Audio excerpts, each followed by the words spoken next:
This week on Aussie JetSetter, we're embarking on a truly incredible, albeit shortest of aviation adventures. It's truly an aviation lover's dream come true. We're in beautiful Hawaii, where today we'll be flying on the truly incredible, increasingly rare McDonnell Douglas era Boeing 717-200. With quite the Aussiest of nostalgic twists. We're flying with Hawaiian Airlines on one of the longest inter-island flights you can do, some barely 200 miles between Hawaii's second largest city of Hilo on the Big Island and the Hawaiian state capital of Honolulu. But did you know, until just a few years ago, once a regular fixture in regional Australian aviation, these days there's less than 100 Boeing 717s in service worldwide, operated by only two airlines, Hawaiian and Delta. Yet despite its rarity, a staggering 19 717s form the backbone of Hawaiian's inter-island route network, which some of these were originally sourced from down under after their retirement with QantasLink, including today's aircraft, which in addition also used to fly, believe it or not, for Jetstar and prior to that, Impulse Airlines. So come and join me as we get to experience a truly incredible aviation adventure that is flying into Ireland on the 717 within the Hawaiian Islands. Also, while getting a glimpse of what it may have been like to fly on Impulse Airlines and Jetstar's short-lived 717 operations.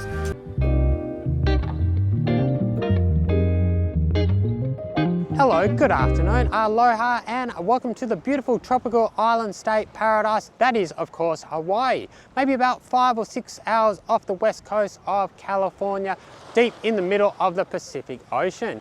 Anyway, we had an amazing little day trip to a small city in Hawaii called Hilo, which is actually on the island of Hawaii, otherwise affectionately known as the Big Island. We had a great little day trip today. We actually came down from the capital of Honolulu earlier in the day, about a 50-minute flight down from there, quite possibly the longest flight you can do within Hawaii. That was on Hawaiian Airlines on the 717-200. Absolutely cracker views on the way down, absolutely great views of the engine on the 717-200 as well. Very memorable flight. We've had a great little day here, maybe about 5 or so hours on the ground, done a bit of a walking tour around Hilo, some great beaches in the area. Yeah, a few museums around as well. But now it's time to return to the airport. We're going to be flying on a 717-200 again with Hawaiian Airlines. Really looking forward to this one. Should be some more amazing views on the way back. So without further ado, let's head over to the airport. It's only a couple of kilometers away. There is a free public bus conveniently that will take you there. Only will take 5-10 minutes. If I miss that, however, it's only about an hour or so walk, so not bad either way. Yeah, let's head to the airport now and come and join me as we fly back to Honolulu. Should be a cracking experience. Before we head back to the airport, let's have a look at the route information for flight HA261 taking us back to Honolulu this afternoon. Gazetted flight time on this one is a very precise 56 minutes across the Hawaiian island chain. Great circle distance, however, is just 348 kilometers, and today we're going to do it in only 38 minutes. With today's flight leveling off at a relatively low 24,000 feet.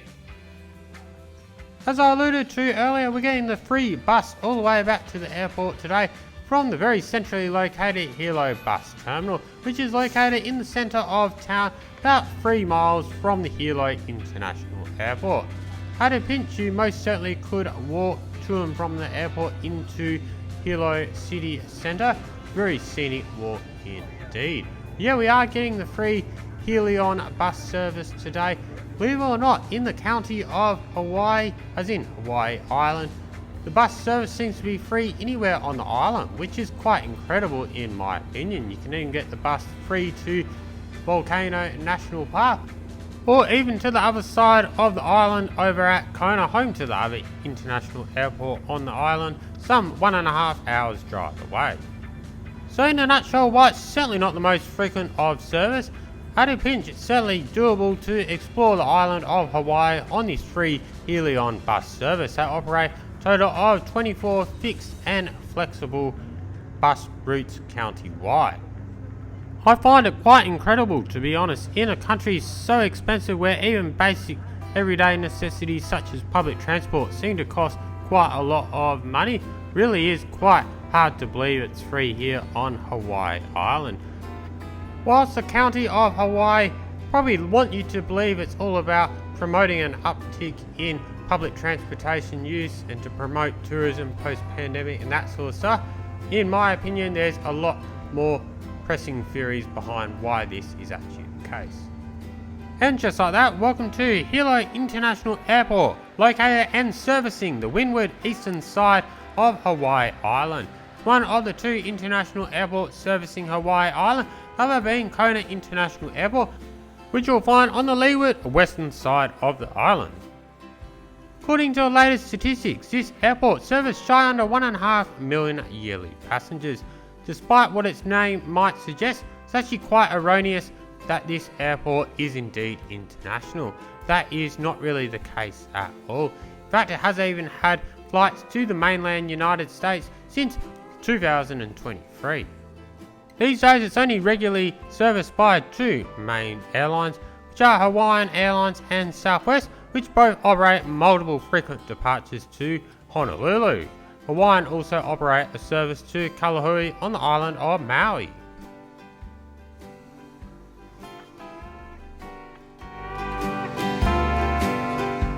As with many airports in Hawaii, the check-in areas for Southwest and Hawaiian seem to be in a rather semi-open air area out the front. Then it's through to TSA security where the line literally starts before you even get into the main departure terminal. As I'm travelling just on a quick little day trip today, just travelling with a small backpack, so no need to check in a checked bag or indeed pay for it as Hawaiian Airlines would charge. Anyway, Hilo International Airport might be one of the most chilled, old school, relaxing, easygoing airports I've ever visited, but don't be fooled, the full TSA security requirements still apply here, just like any other major international airport in America. So don't forget to bring your real ID if you're an American citizen, or if you're a foreigner like me, don't forget to bring your passport even if you're doing a day trip like today, as you'll likely need it to get through security. As I alluded to before, there's plenty of choice flying in the Hawaiian Islands. You got Southwest Airlines that you can see there, operating the very modern Boeing 737 MAX 8s within the islands, which I find quite incredible on such short routes. In a perfect world, probably would have preferred to fly Southwest flying back to Honolulu. However, their unassigned seating policy did make me a little bit worried about the possibility of not securing a window seat. Saving quite essential for flying in the Hawaiian Islands, especially if you're reviewing it like me. Fear not, however, we've got another Southwest Airlines review from Honolulu to San Diego on the MAX 8. So be sure to check that one out, I'll link it at the end of this review. Anyway, onto our ride. Returning us back to Honolulu this afternoon is our Hawaiian Airlines Boeing 717, registered as November 489 Hotel Alpha. First constructed in about December of 1998, putting this aircraft at around 27 years of age. Has quite an interesting history, this one, especially as an Australian. It was first acquired by Impulse Airlines in Australia in December 2000. It was then taken up by QantasLink in May of 2001. Interestingly enough, you may have not known, but Jetstar Airways in Australia also used to operate 717s. They acquired it in May 2004. Then it was passed across to National Jet Systems, which are a regional division of QantasLink here in Australia, in September 2005. Then was acquired by Hawaiian Airlines finally in October 2008, where it's flown ever since. Anyway, just like that, boarding is now called pretty much on time. Boarding seems very efficient here for flights within the Hawaiian Islands. Very much commuter flights, these flights. People are obviously travelling between the islands quite often, quite frequently, perhaps even just travelling for the day. So people, very used to flying and not carrying too much baggage. So that really speeds up the process, unlike on the mainland of the US, where I noticed cabin baggage anxiety is a very real issue. And just like that, after about a 2 year or so absence, it's finally great to be back on board the Boeing 717 for the second time in just a day. The 717 has approximately 123 to 128 seats depending on the configuration. Believe it or not, there's a small business class cabin up front in a standard 2-2 configuration across just 2 rows. At the back in economy, or main cabin as they call it, seat pitch is fairly tight, coming in at 29 to 31 inches. Depending on the aircraft configuration, you either have 6 inches of recline, or it may be in a pre-reclined position already to 20 degrees. At your seat you also find the Hawaiian Airlines in-flight magazine and the safety demo briefing card. Anyway, as you can now see, we're well and truly on our way out to the runway, so what better time to sit back, relax and enjoy our stunning takeoff out of Hilo International Airport this afternoon, then once firmly in the air, well and truly on our way back to Honolulu, go over what you can expect with onboard Hawaiian Airlines 717 experience.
And just like that, after an absolutely spectacular takeoff out of Hilo, we're well and truly on our way to our relatively low cruising altitude of just 24,000 feet for the short 40-minute or so flight back to Honolulu.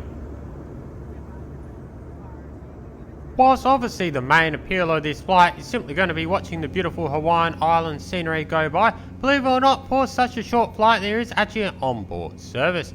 It is pretty brief: tea, coffee, or this Hawaiian Airlines passion orange guava nectar fruit drink.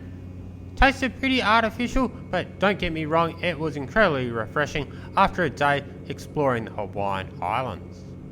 That being said, I really don't get the obsession of many airlines for servicing beverages from juices to water and other sorts of drinks in sealed plastic cups. Really is a bit bizarre in my opinion.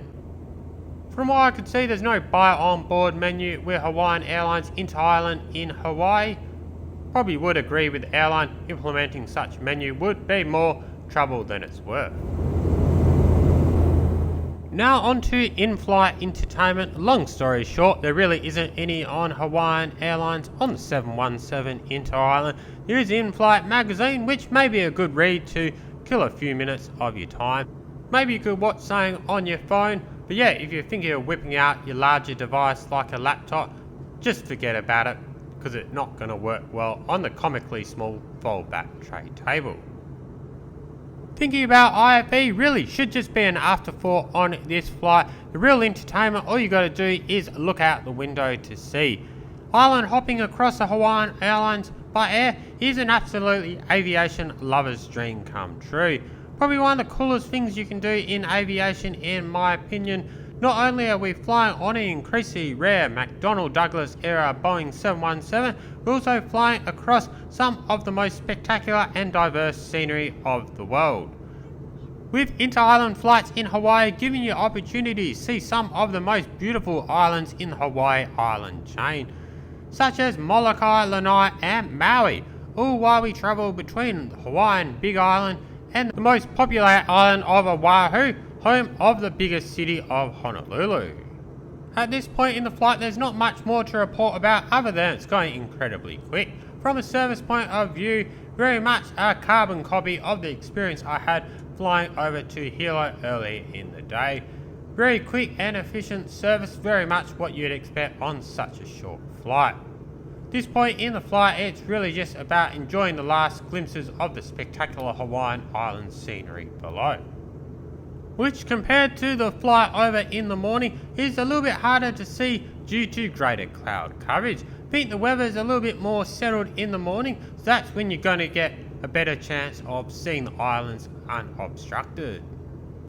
My advice is that if you're visiting Hawaii perhaps for the first time such as myself, and you're doing this trip very much as a sightseeing day trip, if possible don't book these flights particularly in advance. You're better waiting until you get to Hawaii and seeing a favourable weather forecast just a few days ahead of time. Yes, it potentially could cost you a little bit more, but yeah, flying on a sunny day is really going to be worthwhile compared to a rainy or stormy day when you may not be able to fully appreciate the beauty of the Hawaiian Islands from the air. Don't forget of course to keep track of the seat maps for these flights however, as the window seats often get snapped up very quickly and it would be pretty pointless doing a scenic flight in Hawaii without a window seat, so just take that as a word of caution. Anyway, for now, what better time just to sit back, relax and enjoy the last amazing glimpses of spectacular Hawaiian island scenery on this flight. Then shortly after, we'll make our absolutely spectacular descent into Honolulu, overflying the world famous Waikiki Beach. Once on the ground, I'll then go my final thoughts and verdict about today's Hawaiian Airlines 717-200 experience. But for now, just sit back, relax and enjoy.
to Honolulu, the beautiful island of Oahu.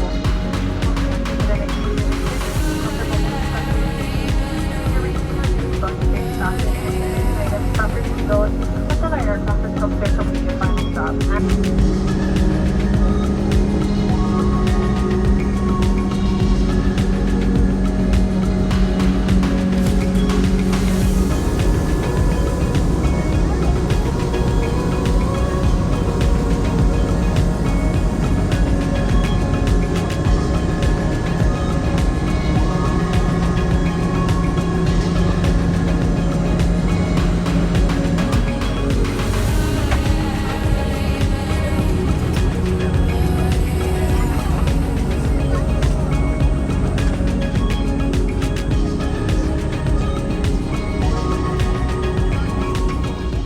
And just like that, after a rather long and adventurous day, we've finally made it back to the Hawaiian capital of Honolulu.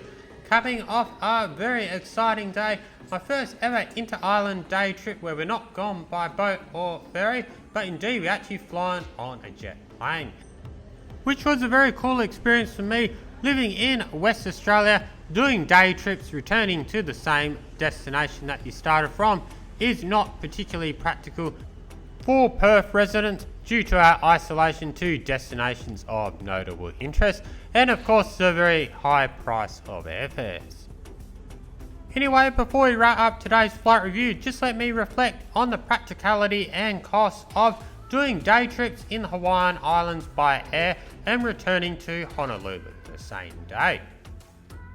When initially researching my itinerary for Hawaii, this idea of doing a day trip by air never actually really came to mind.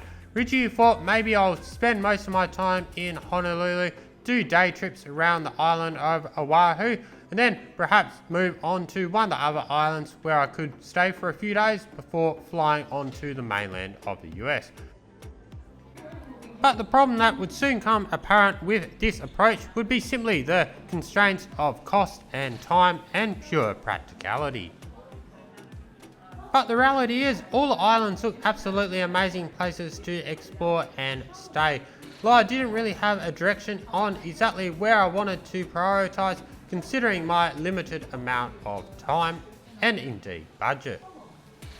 With the problem further exacerbated by the fact that these islands have limited accommodation options and when available, often they are very exclusive with very high end price tags, often accommodation going over $1,000 a night. And due to the small populations of these islands, renting a car really is a necessity if you're going to properly explore them anyway, adding further cost to an already very expensive holiday. So this is where the idea of a day trip by air really became more plausible of an idea for me, despite how radical it might originally seem. So the airfares were $70 each way, which I don't think was too unreasonable for the longest inter-island flight that you can do in Hawaii. So all up for the return trip, that came to around $140 or about 230 Australian dollars. And while obviously not the cheapest day out, didn't think it was too bad value either. Gave me an opportunity to get a brief glimpse of the Hawaiian Islands by air, saying that I'll never forget. Also gave me the opportunity to explore on foot the second largest city in Hawaii, that is Hilo. All whilst being able to return to Honolulu the same night to take advantage of much more affordable accommodation options. Sure, I could have gone to the other islands, stayed a few nights and stayed in very expensive, relatively isolated places. Would have not been able to see much without the added expense of a hire car. So yeah, if you're visiting Hawaii as a first time like me, highly recommend you just stay in Honolulu the whole time. Base yourself there, perhaps do lots of day trips around the island of Oahu, then also do another day trip like I did today to another island. If you then come back to Hawaii, then you can explore the other islands in more detail, perhaps hiring a car and camping around the islands to save on costs. And just like that folks, welcome back to the Big Smoke, the capital of Hawaii, obviously being Honolulu, here on most populated island of Oahu. Anyway, great experience doing the day trip out to Hilo on Hawaiian Airlines, there and back on the 717-200 today. Really enjoyed the experience, well worth doing. Really is a great thing to do if you're spending time here in Hawaii. Definitely do a day trip to one of the other islands. Get to experience some amazing scenery and views along the way as well. Specifically onto the flight itself, coming back to Honolulu late this afternoon. Not really much to differentiate it, to be honest, from the first flight. Very acceptable flight nonetheless. Very much left on time, very punctual, and yeah, very, very efficient process Hawaiian Airlines have with their 717-200s on the inter-island flights in Hawaii. So no complaints, good flight, good crew, yeah, and yeah, amazing views once again. So absolutely thoroughly enjoyed both flights. Anyway, if you have enjoyed these couple of Hawaiian Airlines 717-200 flight reviews that I've done today, really appreciate if you would just give it a like. Leave your comments down below, share amongst your family and friends, maybe even also consider subscribing to the channel, clicking that bell and notification button on if you haven't already. If you have, really appreciate that. Thanks for all your support of the channel. So much more cool stuff to bring you in 2025. Anyway, in the meantime, you may also wish to visit my website, aussiejetsetter.com.au, for latest flight reviews, industry news, destination guides, frequent flyer hacks, and more. Maybe even check out my dedicated Instagram page. Check out what I'm doing around the world in real time. Maybe even check out my dedicated Discord server for fans and community of the channel. You can discuss all things aviation and travel from there. So from here at Alamona Beach Park, thanks so much for watching today's very enjoyable flight review with Hawaiian Airlines on the 717-200. Until next one, safe travels, wherever that might take you.